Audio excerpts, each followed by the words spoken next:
In this video, we will dive into the Elseworlds story of Superman v. the Aliens miniseries, set on Earth-54. Superman v. Aliens made its first appearance in 1995 under the Elseworlds comics banner. In this story, the Man of Steel is pitted against the universe's ultimate killing machine. In Earth's orbit, one of LexCorp's satellites detected an object entering Earth's atmosphere. Two men on duty spotted the object on their radar. They quickly contacted Dr. Kimball. Sometime later, mild-mannered reporter Clark Kent and fellow Daily Planet reporter Lois Lane were invited to LexCorp to attend a meeting with Dr. Cheryl Kimball. The reporters finally meet with her. She is the company's head of space division. Kimball invites them to join her as they investigate a mysterious probe returning to Earth. As the helicopter gets closer to the crash site, Dr. Kimball informs Clark and Lois that they were receiving a signal.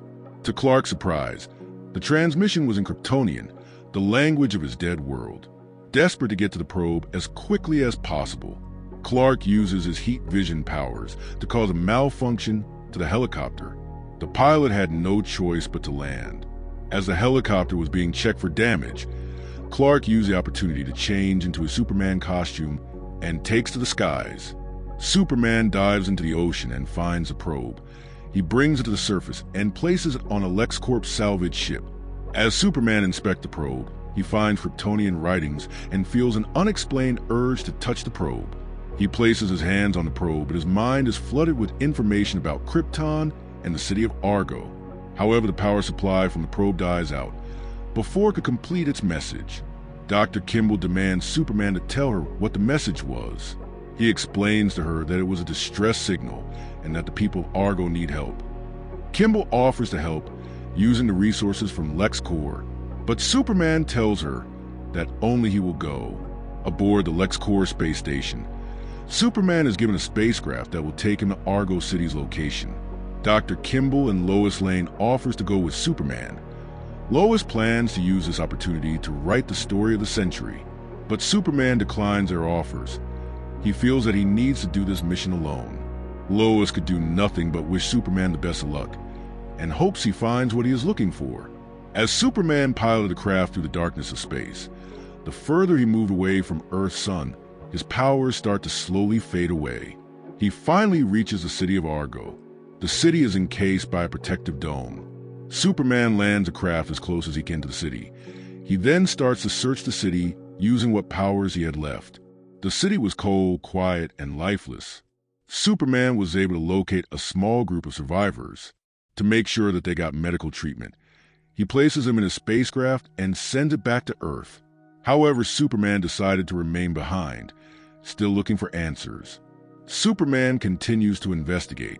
He stumbles across the dead body of a small alien creature. It turned out to be an alien facehugger. It had already died after infecting a host. Superman flies away again, determined to find any more survivors. With no way to enter Argo, Superman flies higher and flies downwards at a great speed and starts to dig his way into Argo. Once underground, Superman finds himself in a cavern. It was filled with thousands of strange-looking egg-shaped rocks. He continues to fly on. He gets a feeling of death in this environment. Unknown to Superman, a strange creature steps out of the shadows. It was a xenomorph alien life form. Superman finds something that looked like a container, and it was covered with strange substances. He figures it out as acid, but then he hears a hissing sound. He gets ambushed by a xenomorph. It lunges at Superman from the dark, knocking Superman over and landing hard on the ground. Superman was able to kick the alien off of him. He tries to communicate with the creature, but it was no use. The xenomorph attacks again, slicing across his chest, with Superman's strength already fading.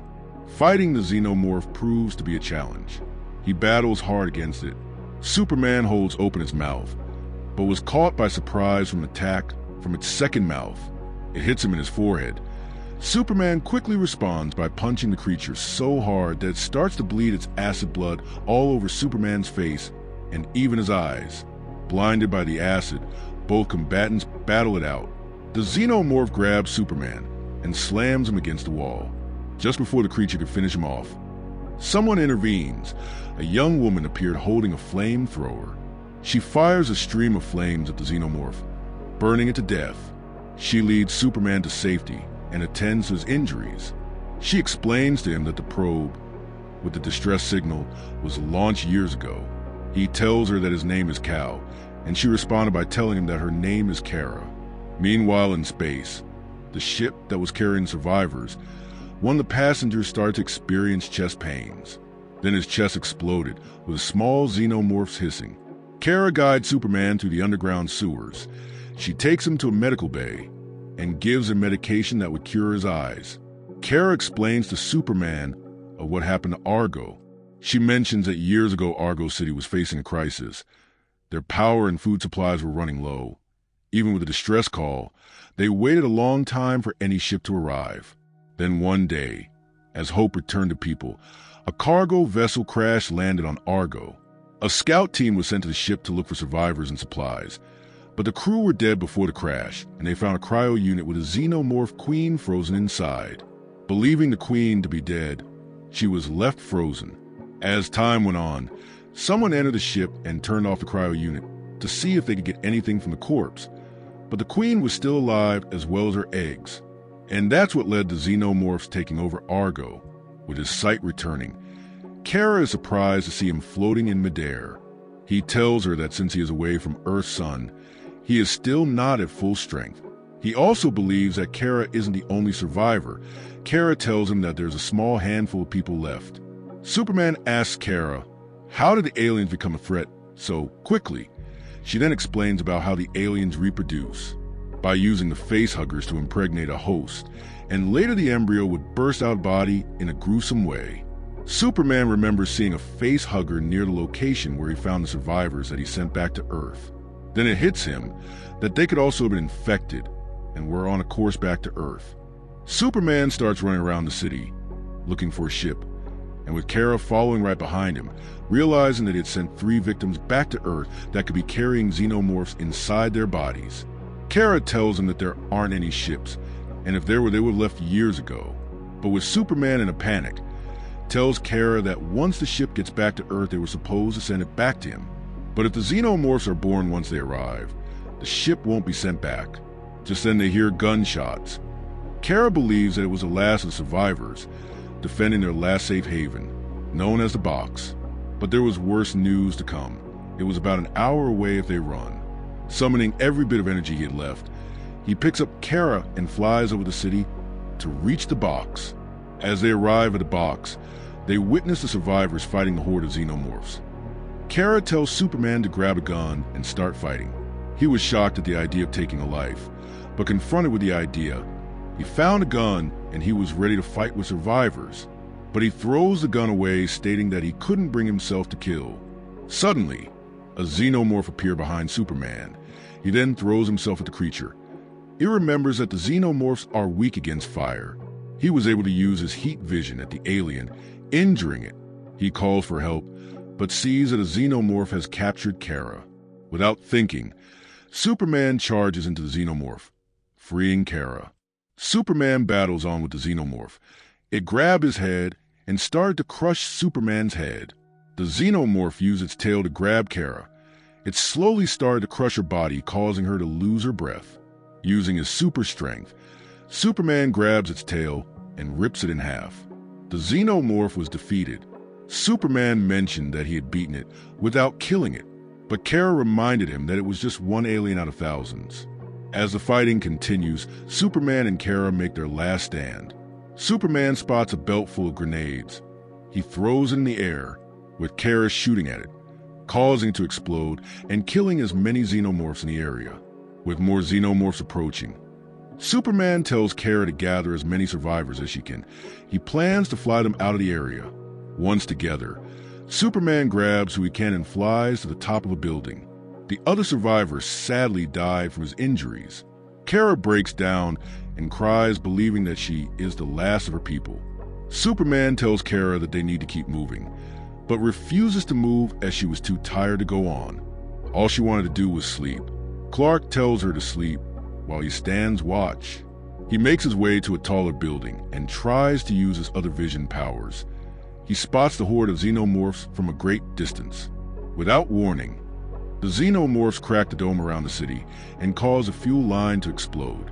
The explosion caused Superman to fall off the building that he was standing on. Kara watched helplessly as she sees Superman fall past her. He was buried underneath the rumble, but it wasn't enough to keep him down. As he cleared the debris, he is attacked by a Xenomorph that dragged him to a small pack of Xenomorphs. Superman tries to fight them off, but they were too much for him, and he passes out saying to Kara that he was sorry.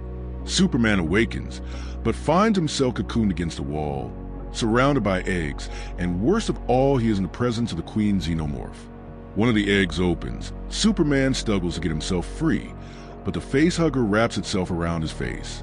The Queen just watches as Superman becomes infected. Once the facehugger had completed its task, it falls off Superman's face. He soon wakes up, but once again he is surrounded by more Xenomorphs. But Kara arrives on the scene with her flamethrower. It turns out that Kara had used a teleporter to get to Superman. She threatens the aliens that she would set fire to everything in the aliens' chamber. She was set to use the teleporter again, but the power runs out, believing this to be the end. But the Xenomorphs weren't moving towards them, but moving away from them. Kara points her gun at Superman, ready to shoot him, but the Queen hissed at her. Kara realizes that Superman was infected and was carrying an embryo inside him. They discover that Clark has a queen inside of him. That was the reason they won't attack him. They quickly run out of the chamber. Kara tells him that he doesn't stand a chance anymore, but he tells her that his special abilities will protect him. He thanks her for coming to get him. She admits to him that it was nothing and that she didn't want to die. Then Superman notices that Kara has the same marks on her face from a facehugger. He tries to tell her that if they can get to a yellow sun, they would survive due to her Kryptonian genes. She will gain the same powers as him. They both made a choice to try and leave the city, using the ship that crashed years ago. Superman and Kara enter another part of the city where they put on spacesuits. With the Xenomorphs looking for our heroes, they are nearly taken out by a small truck. As it drives off, it gets caught in a ditch. A pack of aliens attack the truck. But back in the building, both Superman and Kara use the opportunity to use a space cycle to reach a cavern where the ship had crashed, with a large drop ahead of them. Superman holds on to Kara and slowly floats down to the lower levels. As they reach the bottom, they are greeted to another pack of Xenomorphs. But Superman has a keen embryo inside him. The aliens don't attack. They find the ship. As they enter, Superman believed that the ship should have escaped pods. They encounter the Queen again, but since she won't attack, Kara used this moment to set fire to her eggs. With the Queen distracted, they run off to safety. They thought they lost the Queen, but she grabs Kara. Superman grabs a flamethrower, and after feeling fed up with the aliens, he uses the flamethrower on the Queen. Once Kara was freed, they escape from the Queen again. They find an escape pod, but it was blocked by debris. Superman thinks that if they blow up the ship, it should move the blockage. He volunteers to go to the engine core to destroy the ship, but Kara stops him. She tells him that since he knows the way back to Earth, he should get the pod ready. She feels that since she has an alien in her, she wouldn't survive the journey, but Superman can survive with his powers. Superman tells her that he won't leave her behind. He tells her that since she has a teleporter, she should be able to power it up since the power core was still active. Then Kara makes her way to the power core, while Superman prepares the pod. As he works on the pod, he starts to feel discomfort from the alien inside him. Kara calls him on the intercom, telling him to be ready to go as she is almost ready. She starts to head for the transporter room. Still in pain, Superman crawls to the controls to activate the transport Kara. She enters the transporter tube. He turns it on and she starts to beam out, but something goes wrong as she didn't beam out. Superman tells her not to move, but she could see something coming towards her. The Queen was back and even more angry at Kara.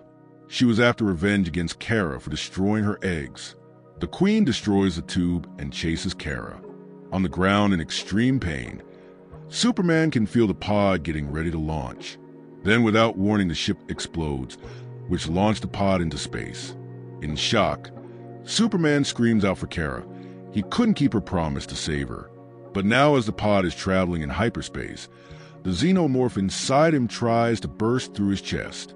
But as fate have it, The pod enters into Earth's orbit and in the path of the sun's rays, restoring Superman's powers. Superman breaks out of the pod. As his powers begin to come back, his healing factor fights off the alien, and Superman was able to regurgitate the alien into deep space. However, on the space station Lois Lane and the crew were dealing with their own problems with Xenomorphs. The alien corners Lois and Dr. Kimball and was just about to make the killing blow, but Superman arrives in time, placing his arm in the path of his mouth, breaking its teeth. Superman pushes the alien to the side. Even in anger, Superman wanted to kill the alien with his heat vision, but still, after all he went through, he still couldn't bring himself to kill a life form. But Dr. Kimball had other plans. She grabs a welder gun and shoots the alien with it, killing it instantly. Moments later, Superman looks out into space from a window. Lois tells him that she was the Earth for him if he wanted to talk about what happened. He shows her a picture of Kara that she had given him. Superman tells Lois that Kara was a brave young woman and that she had saved his life, and that she deserves to standing in his place. He also informs Lois that he was able to teleport the alien that was inside her out into space, but as he tried to save her, the ship had blown up. But in space, Kara is seen in a pod alive and well. She was now free to find a new life for herself. Thanks for watching. If you enjoyed this video, please like and subscribe for more stories from the Multiverse.